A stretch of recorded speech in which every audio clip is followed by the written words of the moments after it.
আচ্ছা দিয়া নারকেল দিয়া কই কই দেখছো গুড়া নারকেল দিয়ে এই যে ভিতরে কি এটা কি বলে তাল কি নারকেলের শ্বাস আমরা কি বলি জানি হোপরা হোপরা আমি খাবো তুমি খাবা এই যে তেলটা খাইতে টেস্ট লাগে মিষ্টি লাগে এই কি আছে দেখো দেখা লাগবে না এরকম দিতে আছে না হাইতেই বসবে আমার খই কিভাবে ভাজা হয় দেখুন এটাকে বলি খোলা খোলার উপরে ধান দিয়ে দিচ্ছি বালুর উপরে এরপর আস্তে আস্তে ফুটবে এই যে কুচির শলা দিয়ে লাড়ানো হচ্ছে মানে সব আমাদের বরিশালের আঞ্চলিক ভাষায় যে কি বলে ওই যে শলাগুলো ওটার কয় কুচির শলা আর এই যে দেখুন আমার শাশুড়ি আম্মা জানে নাড়াচ্ছে ফুটতে আসে আবার চারপাশে ফুটতে ফুটতে পড়েও এই তো ভাজা হয়ে গেল দারুণ স্বাদের খই ভাজা কিভাবে খই ভাজা অন্য আরেকটা মানে বড় ধরনের পাতিল নিলে সেইটা ভালো হয় তো আমাদের এইটা ছিল এটা দিয়েই চালিয়ে নিলাম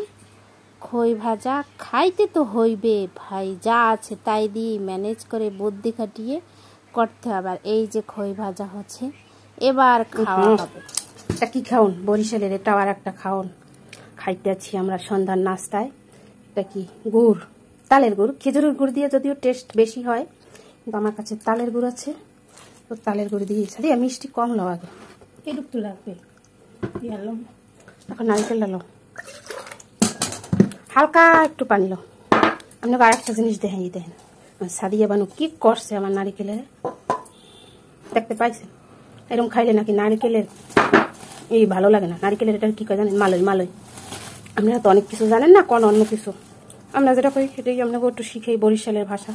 মালই এই যে নারিকেলের এটাকে মালই মালই খাইয়া পুরো সামান্য বেশি পানি নিয়ে আবার নরম করে না কিন্তু ভালো লাগে না মানে আস্তে আস্তে থাকে জিনিসটা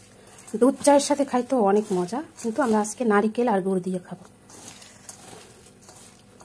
মাখো মাখো সুন্দর করে মাখো অনেকে লবণও নেয় কিন্তু আমরা নেব না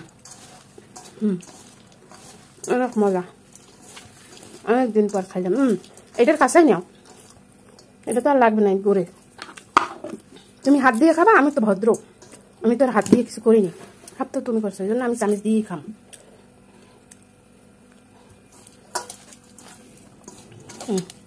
খই খই এখন খাই আপনারা ভালো খাই আল্লাহ হাফেজ আসসালামু আলাইকুম